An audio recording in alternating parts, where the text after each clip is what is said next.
Our struggle since the 60s, you will see nothing but betrayals by the petty bourgeois elements in our society. The African bourgeoisie is the most corrupt bourgeoisie in the world. In Africa, they seek luxury in the midst of mass suffering. There are more Mercedes in Africa than in any other continent in the world. In America, as soon as they arrive at a position based on this blood of the people, they snatch that position and run away from the people. But you must not think that they represent the people. They only represent their opportunistic self, using the people every step of the way. So you must not be confused. It must be clear then, for the 60s, the class struggle in the African Revolution must be more ruthless and uncompromising than in any other revolution.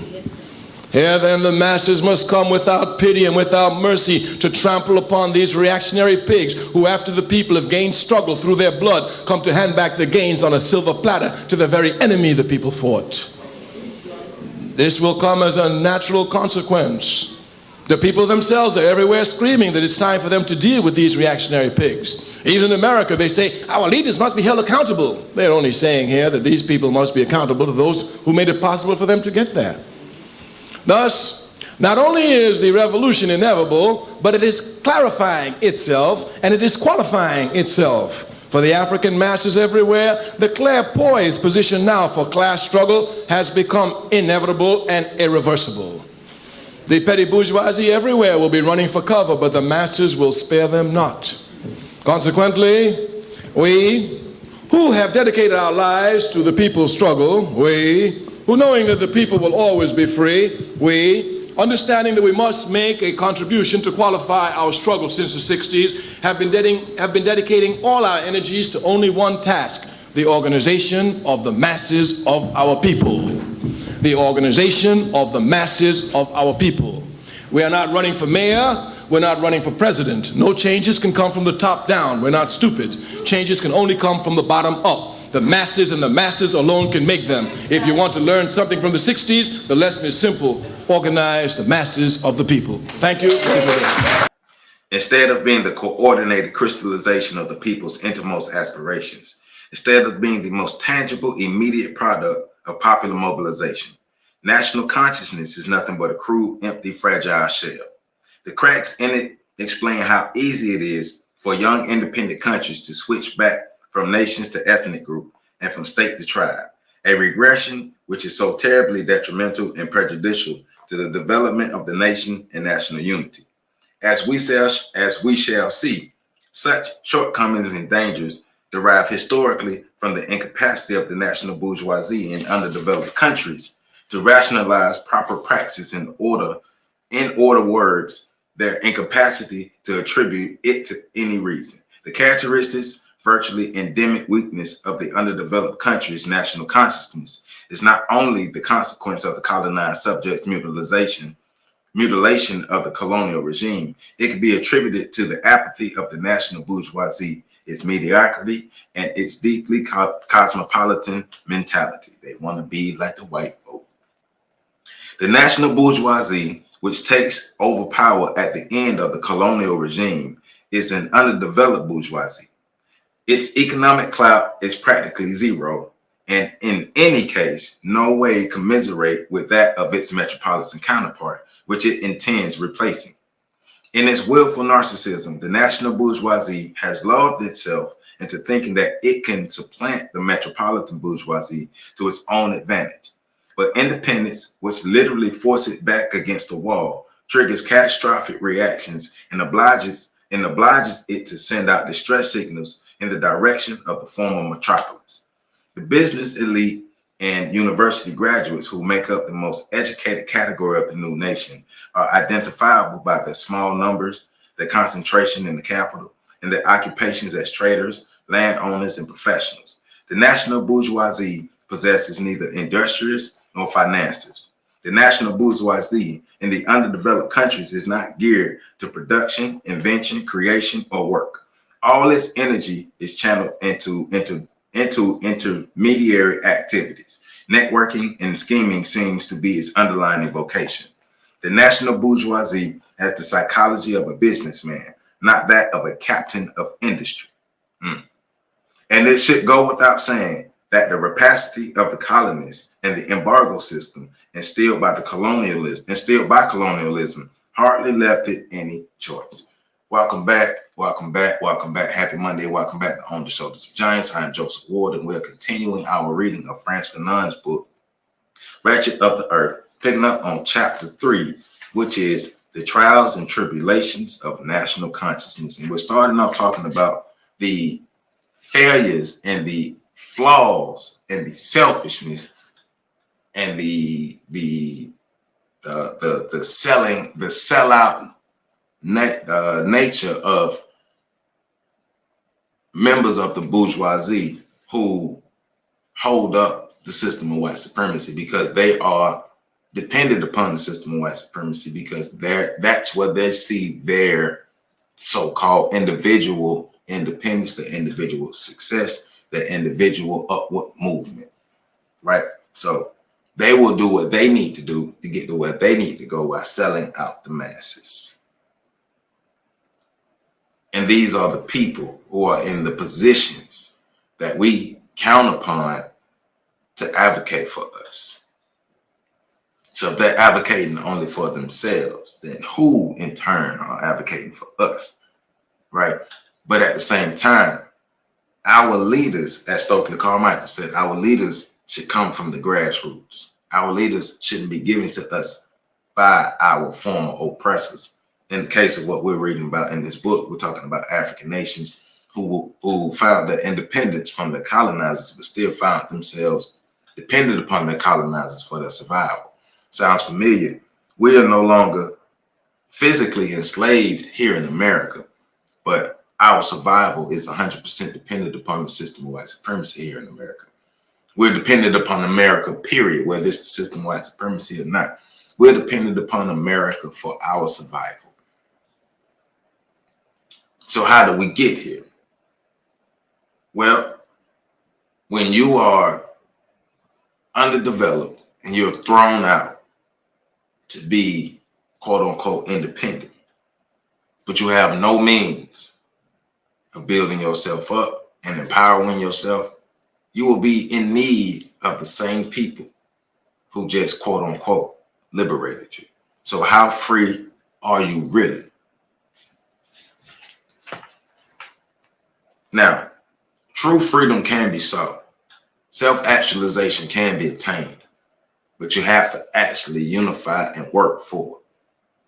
And as of right now, that's not even at the top of the agenda for Black America. But us as individuals and us as a critical mass, that need to be the top of our agenda. Us making sure that we are the best versions of ourselves, and we're actually working with each other to build ourselves up and have what we need to be self-sufficient. And if we don't do that, we got to stop complaining about white supremacy. Because white supremacy is doing what it's supposed to do. When we going to start doing what we're supposed to do? So I'm going to pick back up on page 98, the last paragraph. Under the colonial system, a bourgeoisie that accumulates capital is in the realm of the impossible. To our thinking, therefore, the historical vocation of the authentic national bourgeoisie in an underdeveloped country is to repudiate its status as bourgeois and an instrument of capital and become entirely subservient to the revolutionary capital which the people represent. In an underdeveloped country, the imperative duty of an authentic national bourgeoisie is to betray the vocation to which it is destined, to learn from the people and to make available to them the intellectual and technical capital it culled from its time in the colonial universities. We will see, unfortunately, that the national bourgeoisie often turns away from the historic and positive path, which is both productive and just, and unabashedly opts for the anti-national and therefore abhorrent path of a conventional bourgeoisie, a bourgeoisie that is dismally, innately, and cynically bourgeois. So that's funny because it made me think about what the talented 10th here was supposed to be. the talented 10th was supposed to be a class of black people who go out into the world, get all the skills and the traits and the connections and get everything they need and come back and bring it back to their people and build their people up. But similar to the bourgeoisie in these so-called liberated African countries, the bourgeoisie go out and get what they need to get for themselves and don't turn their back on the masses and don't look back and keep going and keep growing. And then those people are used as examples of saying, see, if you just do this, you could pull yourselves up from your bootstraps. But you got to have boots to pull yourselves up from your bootstraps, and you got to have the resources to pull yourselves up from your bootstraps, right? And these resources and these opportunities are not available to the masses. But the thing is, we're supposed to have a minority who goes out and get these and bring it back, so we can actually make the boots for ourselves to pull ourselves up from our bootstraps. But you know, when you're out for self, what we supposed to do about that? But at the same time, the masses still have to come up with the proper plans for themselves to empower themselves. Because if you can't count on your so-called talented 10, then you have to count on yourselves. You have to create your own grassroots talented 10 to be able to go out and bring back the resources. But they have to be conditioned to understand that they go out and bring back the resources. We have seen that the objective of the nationalist parties from a certain period onward is geared strictly along national lines. They mobilize the people with the slogan of independence, and anything else is left to the future. When these parties are questioned to their economic agenda for the nation or for the regime they propose to establish, they prove incapable of giving an answer because, in fact, they do not have a clue about the economy of their own country. This economy has always developed outside of their control. As for the present and potential resources of their country's soil and subsoil, their knowledge is purely academic and approximate. They can only talk about them in general and abstract terms. After independence, this underdeveloped bourgeois, reduced in number, lacking capital, and rejecting the road to revolution, stagnates miserably. It cannot give free expression to its genius that was in the past hampered by colonial domination, or so it claims. The precariousness of its resources and the scarcity of managerial talent force it for years into an economy of cottage industries. It is inevitably highly limited perspective. The bourgeoisie's idea of a national economy is one based on what we can call local products. Grandiloquent speeches are made about local crafts, unable to establish factories which would be more profitable for the country than for themselves.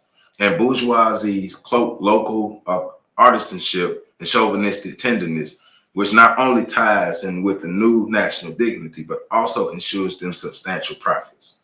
This cult for local products, this incapacity to invent new outlets is likewise reflected in the entrenchment of the national bourgeoisie and the type of agricultural production typical of the colonial period. Independence does not bring a change of direction. The same old groundnut harvest, cocoa harvest, and olive harvest. Likewise, the traffic of commodities goes unchanged. No industry is established in the country. We continue to ship raw materials. We continue to grow, produce for Europe, and pass for specialists of unfinished products. So basically, they're saying the system doesn't change. So it goes back to the quote Dr. Runoko Rashidi made that if white people disappeared today, the system of white supremacy would continue. So this national bourgeoisie is in this independent nation and still continuing to operate the industries, still continue to operate the politics, still everything from top to bottom, operating in a fashion that would still empower their so-called former colonizers. You're still producing or using the same industries and producing the same things that is enriching your so-called former colonizers, but you're free. You're free, but you're enriching others while further impoverishing yourselves. So we're further putting ourselves in these holes. And so as I was reading, he was talking about the industries and the jobs and the grandiloquent speeches are made about local crafts, unable to establish factories, which would be more profitable for the country and for themselves. The bourgeoisie cloak local artisanship and the chauvinistic tenderness, which not only ties in the new national dignity, but also ensures them substantial profits. This coat for local products, this incapacity to invent new outlets is likewise reflected in the entrenchment of the national bourgeoisie and the type of agricultural production typical of the colonial period. So that made me think about a lot of the projects that I see going on in Black communities in my city and in other cities that I get a chance to go to. Falls under these categories. And it's usually those still classified as the talented tenth, the educated class, the class who are supposed to pull everybody up. No, it's the same old rigmarole. Everybody's doing the same thing over and over and over and over because we're not learning from our history. That's why reading these books is so powerful. I'm learning a lot from reading this book because it's even showed me that we here on this channel are doing some of the same things that haven't worked in the past. So now, all right, so now we got to back it up and rethink some things. We got to study more. We're not ready for revolution. That's the hard pill for a lot of us to swallow is we're not ready for revolution. We don't have our stuff together in any shape, form, or fashion. And what we do think we have together, it's already been done. It's already been done. We're just repeating something that didn't work. Your enemy already crushed it. They're ready for it. They have several remedies for it. While we just stumbled upon this information, it's new to us. And because of our lack of research and our lack of knowledge about what happened before us, we're going to do the same thing, the same vigor and enthusiasm as those before us and get the same result. Now we in our feelings, but we didn't do our homework. So we starting here on this channel, we got a lot of homework to do. We got a lot of homework to do. This mountain is a lot steeper than what we thought, but our issues are a lot more. We got a lot more issues than what we thought. It's a lot crazier than what we thought, right? So, since the bourgeoisie has neither the material means nor adequate intellectual resources, such as engineers and technicians, it limits its claims to the takeover of businesses and firms previously held by the colonists. The national bourgeoisie replaces the former European settlers as doctors, lawyers, tradesmen, agents, dealers, and shipping agents. For the dignity of the country and to safeguard its own interests, it considers it its duty to occupy all these positions. Henceforth, it demands that every major foreign company must operate through them if it wants to remain in the country or establish trade. See, therefore, they're setting themselves up. They put themselves in a position to earn. What about everybody, right? The national bourgeoisie discovers its historical mission as intermediary. As we have seen, its vocation is not to transform the nation, but prosaically serve as a conveyor belt for capitalism, forced to camouflage itself behind the mask of neocolonialism. The national bourgeoisie, with no misgivings and with great pride, reveals in the role of agent in its dealing with the Western bourgeoisie. Its lucrative role, this function as small-time racketeer, this narrow-mindedness and lack of ambition are symptomatic of the incapacity of the national bourgeoisie to fulfill its historical role as bourgeoisie. The dynamic pioneering aspect, the inventive discoverer of new worlds, aspect common to every national bourgeoisie is here lamentably absent. At the core of the national bourgeoisie of the colonial countries, a hedonistic mentality prevails because on a psychological level, it identifies with the Western bourgeoisie, from which it has slurped every lesson. It mimics the Western bourgeoisie in its negative and decadent aspect without having accomplished the initial phases of exploration and invention that are the assets of the Western bourgeoisie, whatever the circumstances. In its early days, the national bourgeoisie of the colonial countries identifies with its last stages of the Western bourgeoisie. Don't believe it is taking shortcuts. In fact, it starts at the end. It is already senile, having experienced neither the exuberance nor the brazen determination of youth and adolescence.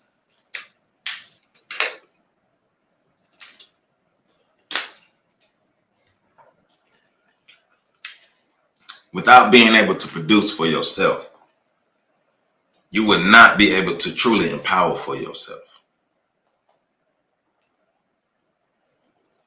If you can't create and produce and reproduce for yourself that empowers you, what you're doing is just playing the intermediary between Western nations. You're still getting crumbs from the table. Going back to the last video, you're still happy with your crumbs from the table. You're not thinking long term. You're not playing the game correctly. Just putting money in your pocket is only getting you crumbs of the crumbs. Think about if we bake the whole cake, but we have to have the means to bake the whole cake. And that's what he's saying. We don't have the means to bake the whole cake. We can't bake the cake. We don't have no damn kitchen. We don't have no oven. We don't have no baking pans. We don't have no ingredients. All we got is fire and an idea to bake a cake. But we don't have any other means to bake a cake. We got the recipe. We've studied the recipe. We've mastered the recipe. Matter of fact, we went and got a PhD in the recipe, hence the metaphor. So we have the logic of it. We have the idea of it, right? But to practically do it, we've never practically done it. So we don't really know what we're doing. And now we find ourselves in a position to have to bake a cake, and we don't know how to bake a cake. So the only thing we're going to continue to do is manufacture the cake that the previous owners kept manufacturing, and we're going to strike a deal with them that keep putting money in their pocket instead of doing what we need to do, starting from the bottom to be able to have the means to bake our own cakes. But that take real work. So hence the metaphor.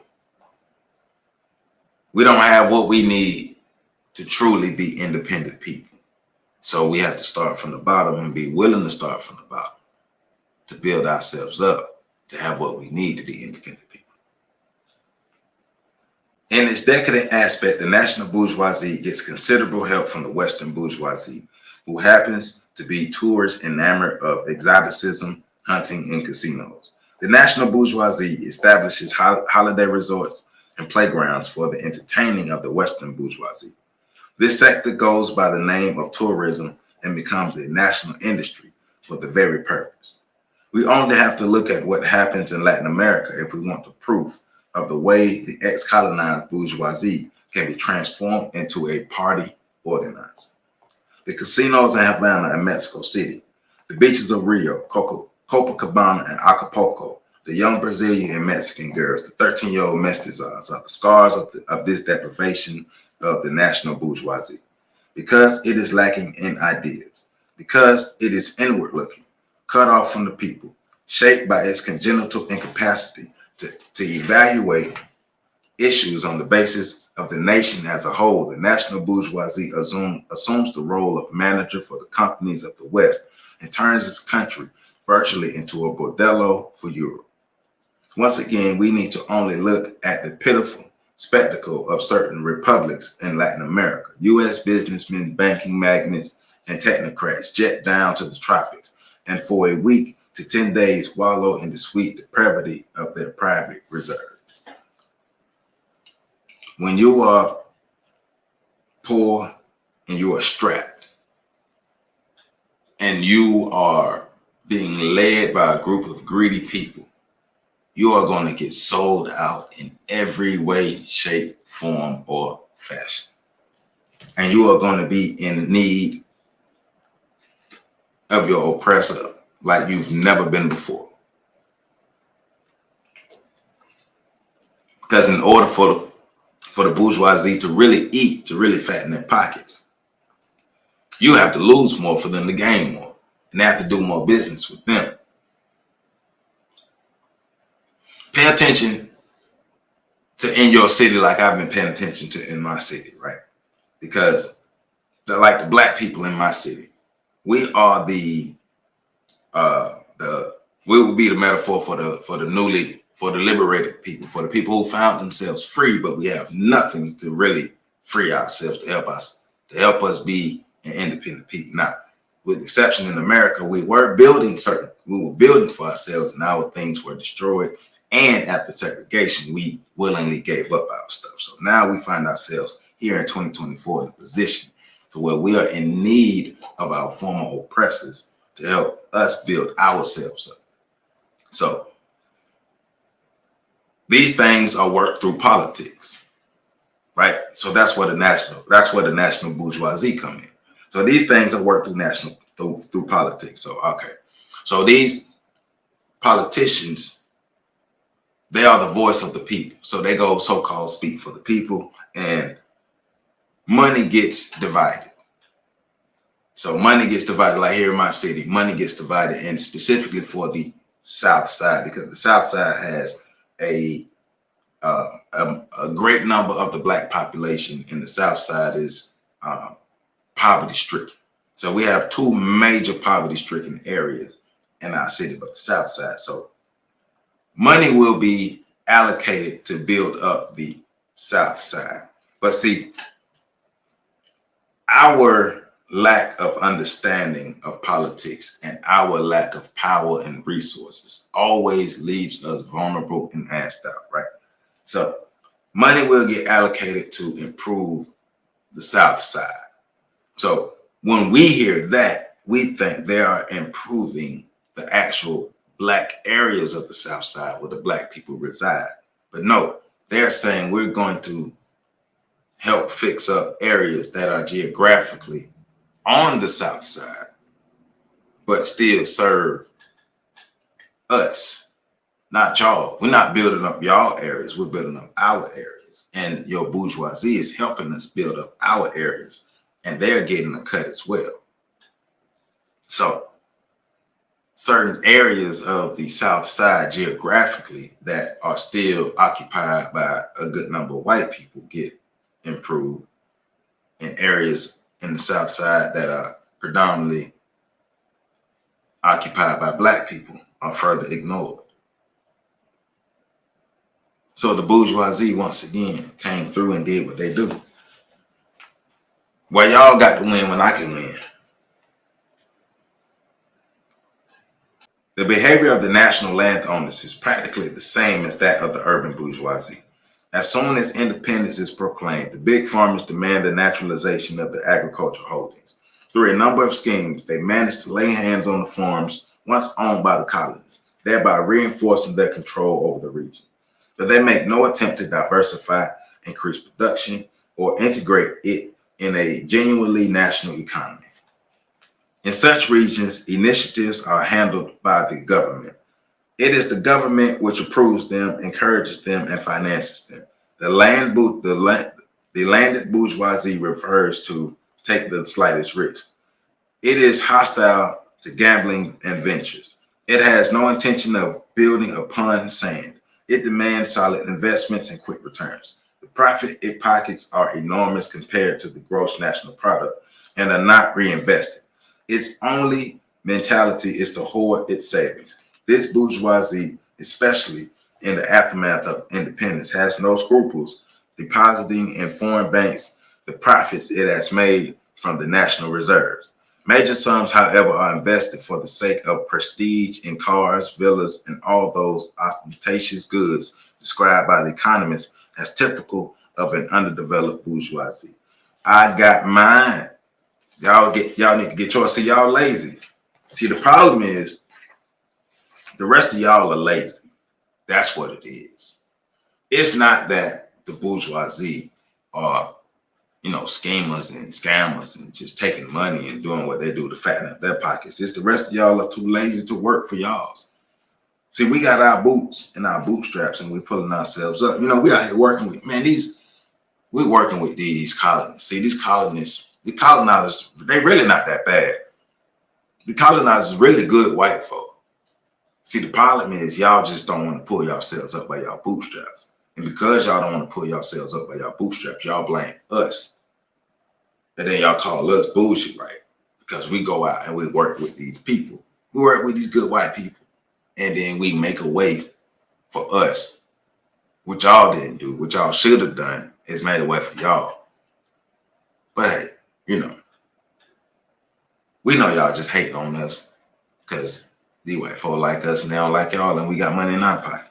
So these are the thoughts of that's my rendition of the thoughts of the bourgeoisie, right?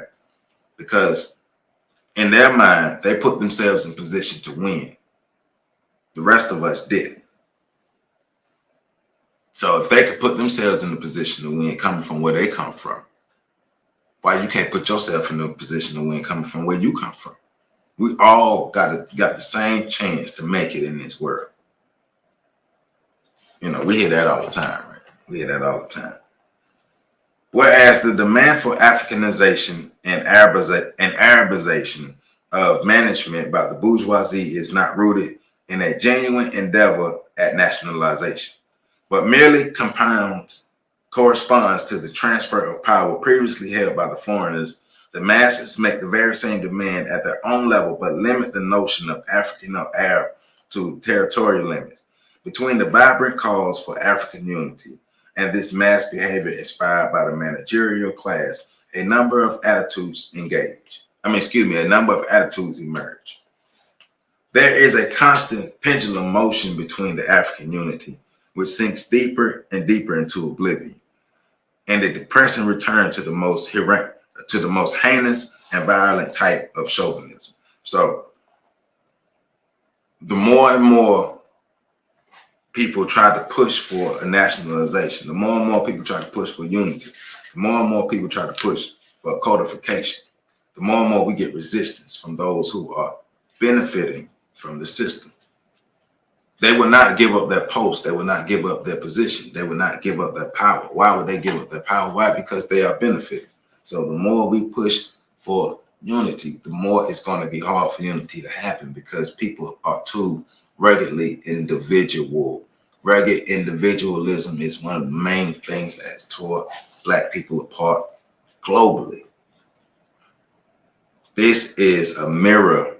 This is a mirror to what's going on right now in America. Remember, this book was published in 1963. The triumph of feudalism in certain independent nations must be interpreted along these lines. We know that colonial domination has gave peripheral treatment to these certain regions. The colony's economy was not integrated into that of the nation as a whole. It is still organized along the lines dictated by the metropolis. Colonialism almost never exploits the entire country. It is content with extracting natural resources and exporting them to the metropolitan industries, thereby enabling a specific sector to grow relatively wealthy, while the rest of the colony continues or rather sinks into underdevelopment and poverty. In the aftermath of independence, the nationals who live in the prosperous region realize that good fortune and their gut reactions is to refuse to feed the rest of the nation. The regions rich in groundnuts, cocoa, and diamonds stand out against the empty panorama offered by the rest of the country. The nationals of these regions look upon the others with hatred, dissecting envy, greed, and murderous impulses. The old pre-colonial rivalries, the old intertribal hatreds resurface. The Balbas refuse to feed the Lulabs. The Katanga become a state in its own, and the Albert Kanlonji crowns himself king of the Southern cashapp. So now everybody want what they want. And so now everybody like, man, we finna get what we need. Forget this, man. We ain't finna be left out. So all of the old tribalism is happening again. And black people found another reason to fight. Black people found another reason to be fractured. Black people found another reason to just make sure they get theirs. And if all we're concentrating on is us getting ours, then what aren't we concentrating on? The true enemy, the reason why we are fighting against each other. We're not concentrating on the real reason why we're fighting against each other. Colonialism, which the birth of African unity had trembling on its foundation, is now back on its feet and now undertakes to break this will to unify by taking advantage of every weak link in the movement. Colonialism will attempt to rally the African people by uncovering the existence of spiritual rivalry. In Senegal, the magazine Afrique Nouvelle secrets its weekly dose of hatred against Islam and the Arabs. The Lebanese, who control most of the small businesses along the west coast of Africa, are publicly vilified. The missionaries opportunely remind the masses that the great African empires were dismantled by the invasion of the Arabs long before the arrival of European colonialism. They even go so far as to say that the Arab occupation paved the way for European colonialism. References are made to Arab imperialism, and cultural imperialism of Islam is denounced. Muslims are generally kept out of marginalized positions. In other regions, the reverse is true, and it is the indigenous Christians who are the targets and treated as conscious enemies of national independence. Colonialism shamelessly pulls all these strings, only to content to see the Africans who were once in league against it tear at each other's throat. The notion of another St. Bartholomew's massacre takes shape in some of the people's minds, and colonialism snickers when it hears the magnificent speeches on African unity. That's deep. Within the same nation, religion divides the people and sets the spiritual communities, fostered and encouraged by colonialism and its apparatus at odds with each other. Totally unexpected events break out here and there. In predominantly Catholic or Protestant countries, the Muslim minority redoubles its religious fervor.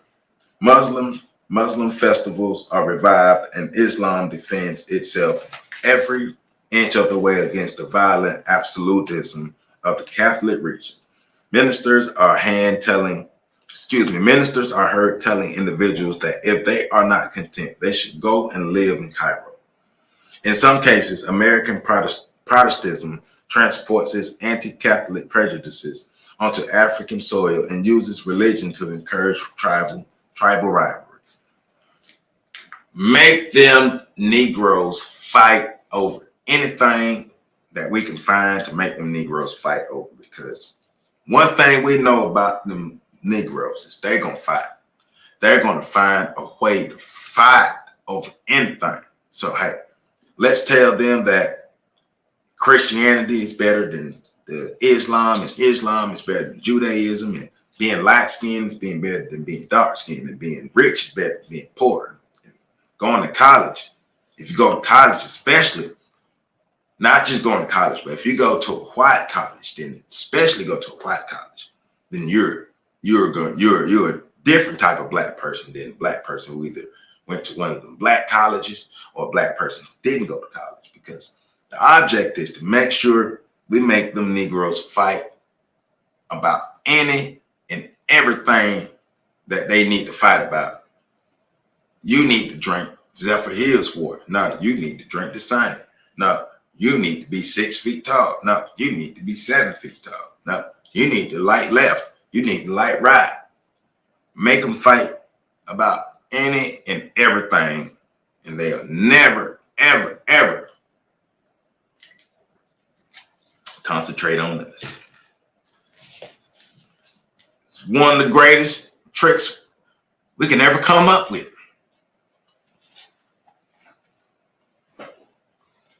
On the scale of the continent, this religious tension can take the shape of the crudest form of racism. Africa is divided into a white region and a black region. The substitute names of sub-Saharan Africa and North Africa are unable to mask this latent racism. In some places, you hear that white Africa has had 1,000-year-old tradition of culture, that it is Mediterranean and exists in an extension of Europe and is part of the Greco-Roman civilization. Black Africa is looked upon as a wild, savage, uncivilized and lifeless region. In other places, you hear day in and day out hateful remarks about veiled women, polygamy, and the Arabs' alleged contempt for the female sex. The aggressiveness of all these remarks recalls those so often attributed to the colonists. The national bourgeoisie of each of these two major regions who have assimilated to the core the most despicable aspects of colonial mentality, take over from the Europeans and lay the foundation for a racist philosophy that is terribly prejudicial to the future of Africa. Through its apathy and mimicry, it encourages the growth and development of racism that was typical of the colonial period.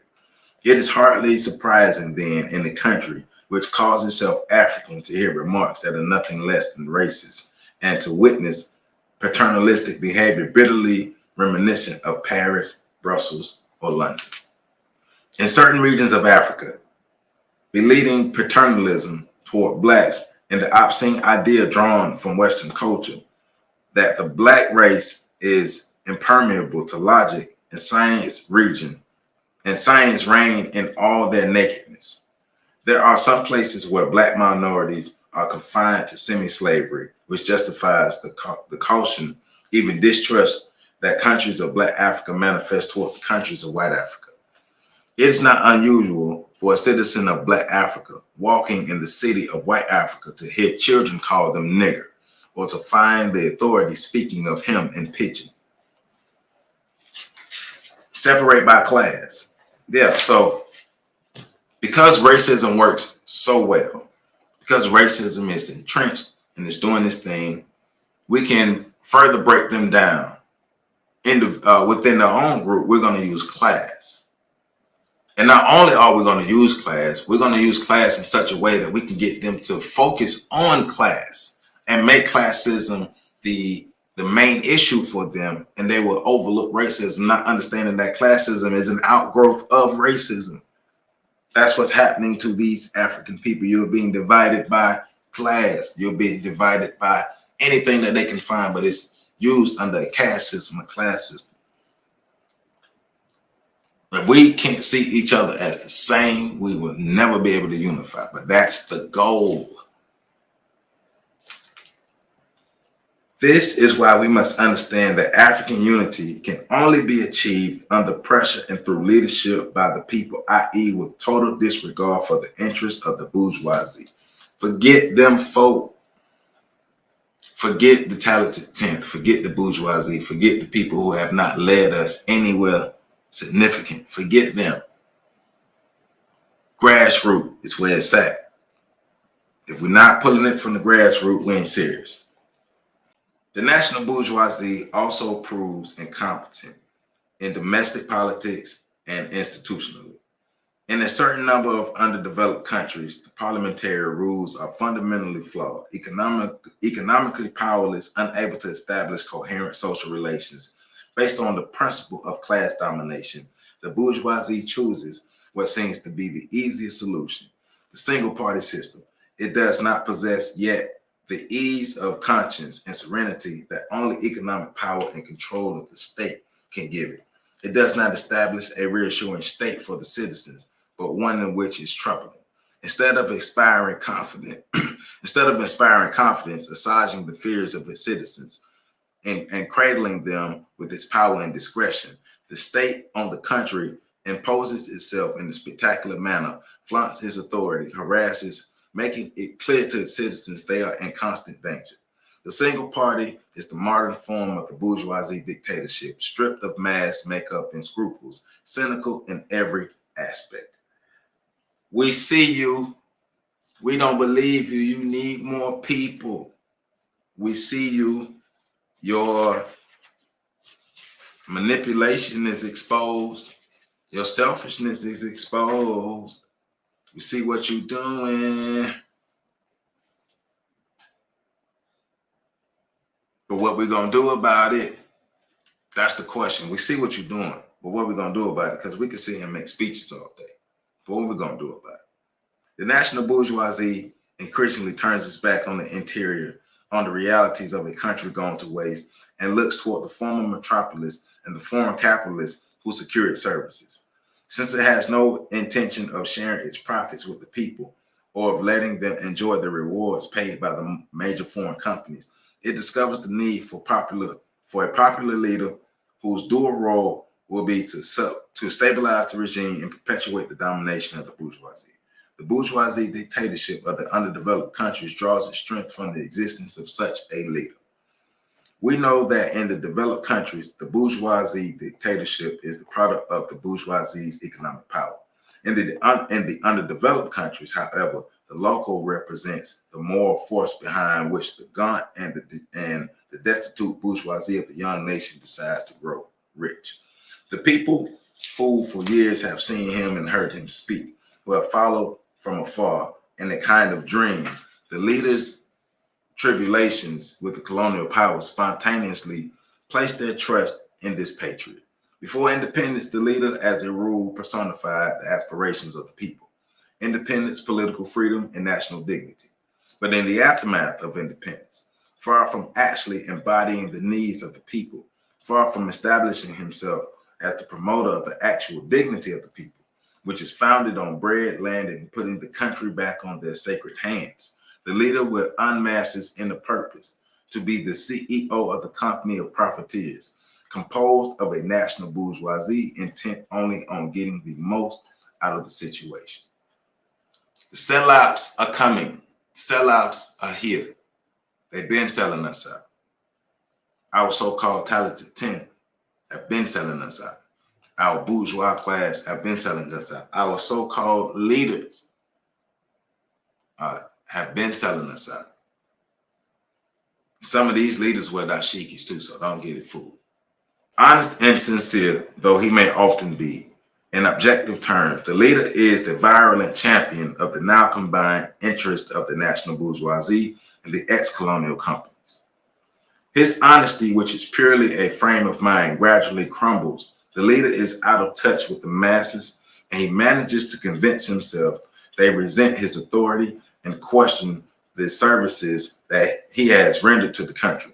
The leader is a harsh judge of the ingratitude of the masses, and every day a little more resolutely sides with the exploiters. He then knowingly turns into an accomplice of the young bourgeoisie that wallows in corruption and gratification. Because the leader was not chosen by the people. The leader was given to the people by the oppressors. And I don't have to say it, but we all know what happens when your leader is given, right? We must point out, however, that the masses are quite incapable of appreciating the immediate distance they have covered. The peasant, who constitutes a scratch of living from the soil, the unemployed who never find a job and never really convinced that their lives have changed despite the festivities and the flags, however new they might be. No matter how hard the bourgeoisie in power tries to prove it, the masses never manage to delude themselves. The masses are hungry, and the police commissioners, not Africans, are not particularly reassuring. The masses begin to keep their distance and turn their backs on and lose interest in this notion which excludes them. From time to time, however, the leader rallies his forces, speaks over the radio and tours the country in order to reassure, pacify, and mystify. The leader is even more indispensable since there is no party. During the struggle for independence, there was, in fact, a party headed for the current leader. But since that period, the party has sadly disintegrated. Only the party name, emblem, and motto remains. The organic party, designed to enable the free circulation of an ideology based on the actual needs of the masses, has been transformed into a syndication of identical interests. Since independence, the party no longer helps the people to formulate their demands, to better realize their needs, and to better establish their power. Today, the party's mission is to convey to the people the instructions handed down from the top. the productive exchange between the rank and file and the higher echelons and vice versa. The basis and gratitude of democracy in the party no longer exists. On the contrary, the party now forms a screen between the masses and the leadership. The party has been drained of life. The branches created during the colonial period are today in a state of total demobilization.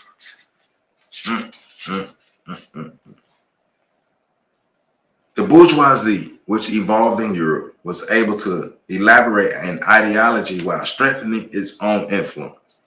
This dynamic, educated, and secular bourgeoisie fully succeeded in its undertaking of capital accumulation and endowed the nation with a minimum of prosperity. In the underdeveloped countries, we have seen that there was no genuine bourgeoisie, but rather acquisitive, voracious, and ambitious petty caste dominated by a small-time racketeer mentality, content with the dividends paid out by the former colonial power. This short-sighted bourgeoisie lacks vision and inventiveness. It has learned by heart what it has read in the manuals of the West and subtly transformed itself not into a replica of Europe, but rather a caricature. Because y'all are some people who are selling out the people. How to train your Negro into doing the bidding for you. Give them a good life. Make them feel like they are somebody. Make them feel like they're important. And they'll do your bidding for you. They'll turn on their own people for you. Why you got to do it? That's part of the refinement and the evolution of racism. That's one of the reasons why it's not going to look today like it looked yesterday. Today's racism is not yesterday's racism. Stop looking at it like that. You got to look at it from the system. Look at it from a root standpoint as far as what is classism, colorism, all these things. Where do they come from? Where does tribalism come from, especially modern day colonial tribalism? Where does it come from? Because tribalism did exist before then, but the tribalism was exploited by the colonists for their gains and then re-exploited for the continuation of their gains once the people were so-called liberated. Yes, you are free, but you are dependent. Sounds familiar, right? We are free, but we are dependent. We're free, but we're dependent. And in order to, in the minds of the so-called leaders, in order to pull ourselves up from our bootstraps, first we need to get our boots and our straps from our former oppressors. And once we can get everything we can get from them, well, I can't bring it back to the people, but I can't enrich myself. So why bring it back to the people when I can enrich myself? So I will do the bidding. Y'all hit my stomach a bit. I will do the bidding of our oppressors rather than doing the bidding of the people. Because in doing the bidding of the oppressors, I can enrich myself. And in doing the bidding of the people, we will have to actually give up all these comforts and start from the bottom to build ourselves up. And people don't want to do that. So that's why we're continuing to be here. So I read half of chapter 3. I stopped on page 120. So for the next video, we're going to go from 120 to 143 to 144. From 120 to 144, we're going to pick it back up. It is Trials and Tribulations of National Consciousness. Hey, man, we have a class of Black elite that is supporting white supremacy for their own personal gain. So the question is, what are we going to do about it? Do we even care to do anything about it? Or do we ourselves want to be in those positions to enrich ourselves individually? Is it even worth it to fight for the masses anymore? Because we are gone. We are far gone, but is it even worth it to fight for the masses anymore? I think it is. But, you know, we're going to see how people respond moving forward. All I can do is give the information, and it's on us to use it. Thank you, Frantz Fanon, for the Wretched of the Earth. So far, I love what I'm reading, and I encourage everybody to get the book. If you haven't, the link is in the description. Make sure you get the book. Like this video, comment, subscribe, And, you know, share this video. Let's run these numbers up. Let's get on the Shoulders of Giants to over 100,000 subscribers. Let's have that YouTube plaque on the back wall back there. This is for us. Love y'all. Y'all make sure y'all catch the next video coming up.